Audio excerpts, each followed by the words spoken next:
ఆంధ్రప్రదేశ్ రాష్ట్రంలో కూటమి ప్రభుత్వం అధికారంలోకి వచ్చి దాదాపు 19 నుంచి 20 నెలలు ముగుస్తుంది. అయితే ఇప్పుడు కూటమి ప్రభుత్వం 2026వ సంవత్సరంలోకి అడుగుపెట్టడం జరిగింది. అయితే 2026 సంవత్సరంలో కూటమి ప్రభుత్వ టార్గెట్లు ఏంటి? కూటమి ప్రభుత్వానికి 2026వ సంవత్సరం ఏ విధంగా ఉండబోతుంది?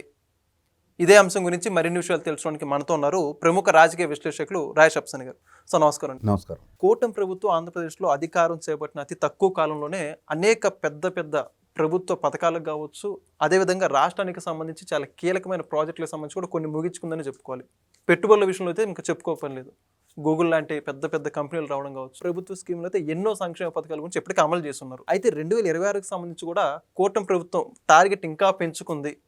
ఆంధ్రప్రదేశ్ రాష్ట్ర ప్రజలు మరింత అభివృద్ధిని, మరింత సంక్షేమాన్ని చూడబోతున్నారని చెప్పేసి చాలా పెద్ద వార్త అయితే నడుస్తుంది.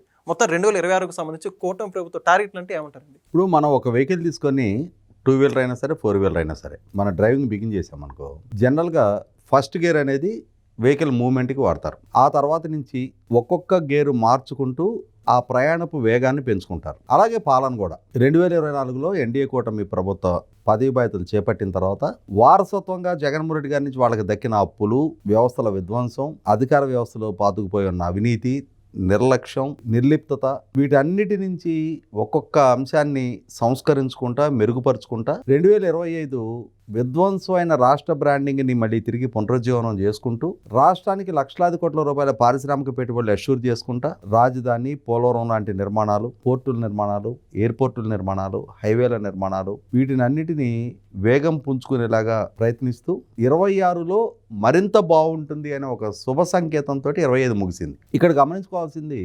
175 మంది సంఖ్యాబలం ఉన్న సభలో 164 మంది ప్రస్తుత పాలకపక్ష కూటమికే సభ్యులని ప్రజలు గెలిపించారు అని అంటే అంతటి ఘన విజయం దక్కించడానికి దోహదం చేసిన కీలక ఫ్యాక్టర్స్ ఏంటి, వాటిని అడ్రస్ చేసే విషయంలో నేటి ప్రభుత్వం ఏ విధంగా ప్రయత్నం చేస్తూ ఉంది, ఇవి మనం కనుక కొంచెం విశ్లేషిస్తే 2026లో పరిపాలన ఎలా ఉండబోతుంది అనేది మనకు అర్థమైపోతుంది. 151 స్థానాలతోటి జగన్మోహన్ రెడ్డి గారిని 2019లో గెలిపిస్తే 2024 వచ్చేప్పటికి ఆయన 11 స్థానాలకు పరిమితం అయ్యాడు. అంత విరక్తి అంటారా, అంత ఏహిభావం అంటారా, అంతగా చేత్కరించుకున్నారంటారా? ప్రజలు ఆయన పట్ల అంతటి వ్యతిరేక భావన కనపరచడానికి కారణం ఏంటి? దోహదం చేసిన మెయిన్ ఫ్యాక్టర్స్ ఏంటి? ఆయన పాలకుడిగా తీసుకున్న ఏ నిర్ణయాలు ప్రభావితం చూపినాయి? ఇవి ఒకసారి ఆలోచిద్దాం మనం. ప్రజల వ్యక్తిగత ఆస్తులు Jaganmohan Reddy land titling act అనే ఒక యాక్ట్ ద్వారా ప్రమాదంలోకి నెట్టబోతున్నాడనే సంకేతాలు వచ్చినా, ప్రజల వైపు నుంచి భయాందోళనలు వ్యక్తమవుతున్నా, ప్రతిపక్షాల వైపు నుంచి విమర్శలు ఎక్కువ పెడుతున్నా, జగన్మోహన్ రెడ్డి ప్రభుత్వం చివరి క్షణం వరకు ల్యాండ్ టైటిలింగ్ యాక్ట్ అమలు చేసి తీరతాము అని చెప్పనే సంకేతాలు ఇస్తూ బహిరంగంగా ఆ యాక్ట్ను సమర్థిస్తూ, పైగా జగన్మోహన్ రెడ్డి స్వయాన ప్రభుత్వం ద్వారా రైతులకి, భూ యజమానులకి ఇచ్చే పట్టదార పాస్ పుస్తకాల మీద తన ఫోటో, ప్రజల వ్యక్తిగత ఆస్తుల సరిహద్దు రాళ్ల మీద తన బొమ్మ, ఆఖరికి ప్రభుత్వ సర్వే రికార్డుల మీద కూడా తన బొమ్మను ముద్రింపజేసుకున్నాడు. దీనికి తోడు ల్యాండ్ టైటిలింగ్ యాక్ట్ అనేది ఒక పెనుబోధనలాగా ప్రజలకు కనిపిస్తున్న నేపథ్యంలో ప్రజలు జగన్మోహన్ రెడ్డి ప్రభుత్వం కనుక మరొకసారి అధికారంలోకి వస్తే తమ వ్యక్తిగత ఆస్తులకు భద్రత ఉండదని భావించారు. అటువంటి భయాన్ని చంద్రబాబు నాయుడు గారి ప్రభుత్వం పారదోలతా శాశ్వతంగా ల్యాండ్ టైటిలింగ్ యాక్ట్ను రద్దు చేశారు. రద్దు చేయటమే కాకుండా జగన్మోహన్ రెడ్డి గారి ద్వారా ప్రతిపాదించబడ్డ రిజిస్ట్రేషన్స్లో సంస్కరణలు, మనకు అనాదిగా ఏం తెలుసు, ఒక ఆస్తి మనం కొనుక్కుంటున్నాము అనుకుంటున్నప్పుడు ఆ అమ్ముతున్న వ్యక్తుల వాళ్ళకున్న హక్కుల సంబంధించిన డాక్యుమెంట్ మనం వెరిఫై చేసుకుంటాం. వాళ్ళకి ఆ ఆస్తి ఎలా సంక్రమించింది అనేది లింక్ డాక్యుమెంట్ చూసుకుంటాం. ప్రభుత్వం ద్వారా వాళ్ళకి ఇచ్చిన పాస్బుక్ చూసుకుంటాం. అలాగే రెవెన్యూ రికార్డ్స్లో 10(1) అడంగులు, 1B లాంటివి వెరిఫై చేసుకుంటాం. ఇవన్నీ నిర్ధారణ చేసుకున్న తర్వాత కూడా రిజిస్టర్ ఆఫీస్ నుంచి ఈ ఆస్తి ఎక్కడైనా తనఖా పెట్టుందా అని చెప్పనేది ఎన్కంపరెన్స్ సర్టిఫికేట్ చూసుకుంటాం. ఇవన్నీ చూసుకున్న తర్వాత మనకి ఈ ఆస్తి పలానా వాళ్ళదని చెప్పి నిర్ధారణ చేసుకున్న తర్వాత అప్పుడు వాళ్ళ దగ్గర నుంచి మనం ఆస్తి కొనుగోలు చేస్తాం.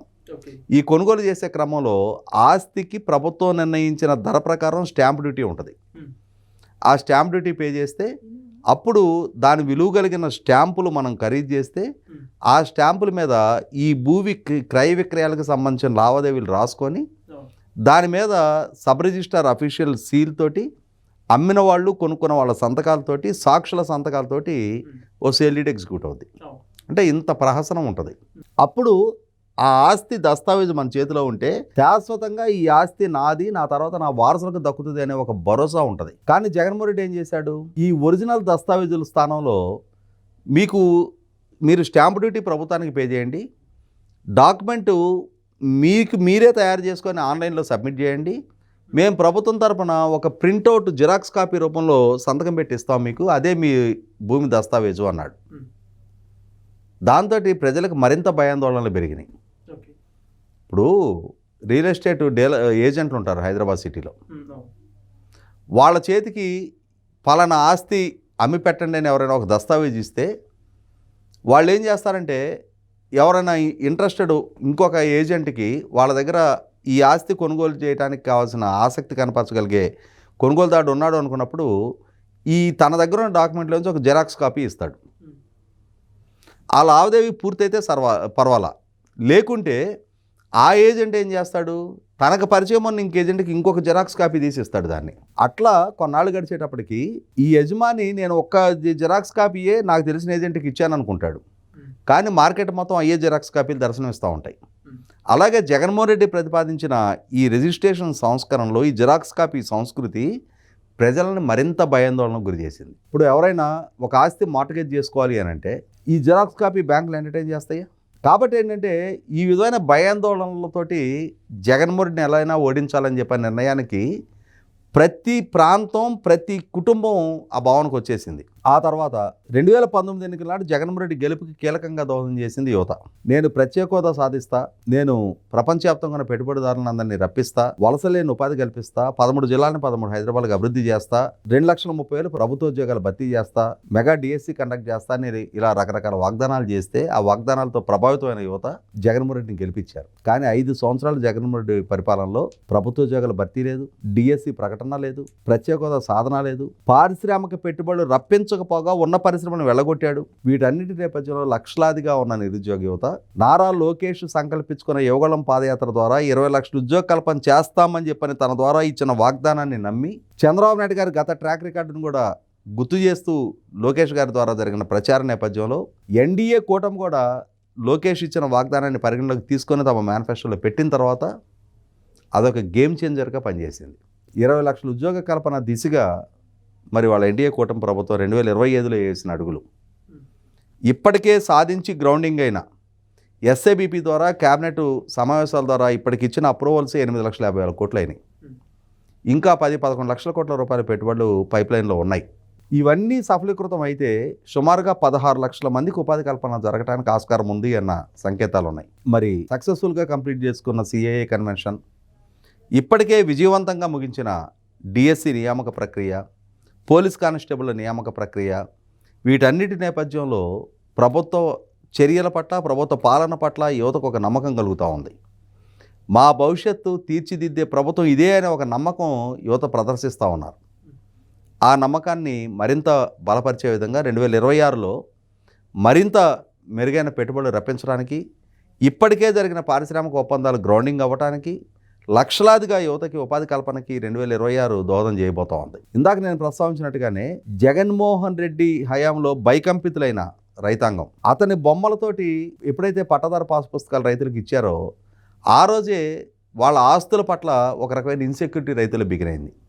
అటువంటి స్థితి నుంచి 2026లో కొత్త సంవత్సరం కానుకగా ప్రతి రైతుకి కూడా ఎటువంటి రాజకీయ నాయకుల బొమ్మలకి ఆస్కారం లేకుండా ప్రభుత్వ రాజముద్రతోటి పట్టాదారు పాస్ పుస్తకాలు పంపిణీ చేస్తున్నారు, పంపిణీ బిగిన్ చేశారు. అలాగే జగన్మోహన్ రెడ్డి హయాంలో 9 సార్లు కరెంటు ఛార్జీలు పెంచితే మొన్న 4,600 కోట్ల రూపాయల ట్రూఅప్ ఛార్జీలు ప్రభుత్వమే భరిస్తుంది అని చెప్పని ఏపీఆర్సీకి ప్రభుత్వ పరంగా అఫిడవిట్ ఇచ్చారు. అంటే 4,600 కోట్ల రూపాయల భారం ప్రజలకు మీద పడకుండా ప్రభుత్వమే క్రాస్ సబ్సిడీ ఇవ్వడానికి సిద్ధపడింది. ఇదొక సానుకూల సంకేతం. అంటే ఇవాళ ప్రజల వ్యక్తిగత ఆస్తుల పరిరక్షణ జరగబోతోంది. అలాగే పోలవరం ప్రాజెక్టు నిర్మాణం కానీ, రాజధాని నిర్మాణం కానీ, నిన్న 4వ తారీఖు రోజు విశాఖపట్నంలో నిర్మాణం జరుగుతున్న భోగాపురం ఎయిర్పోర్ట్లో వ్యాలిడేషన్ ల్యాండింగ్ అంటారు. అంటే ట్రయల్ రన్, ఢిల్లీ నుంచి వచ్చిన ఫ్లైటు ఆ రన్వేని పరీక్షించడం కోసం సక్సెస్ఫుల్గా ల్యాండ్ అయింది. అంటే భోగాపురం ఎయిర్పోర్ట్ కూడా అతి కొద్ది రోజుల్లో ప్రజలకు సేవ చేయడానికి అందుబాటులోకి వస్తూ ఉంది. అదే సందర్భంలో ఈ జూన్ నాటికి ఇంకా 3,500 కోట్ల రూపాయల పనులు పెండింగ్ ఉండగానే జాతికి అంకితం ఇచ్చినట్టుగా వెలుగొండ ప్రాజెక్టు విషయంలో జగన్మోహన్ రెడ్డి సృష్టించిన డ్రామా విషయాన్ని రియలైజ్ అయిన ప్రజలు ప్రకాశం జిల్లాలో కూడా జగన్మోహన్ రెడ్డికి ఏ గతి పట్టేలా గతి పట్టించారు.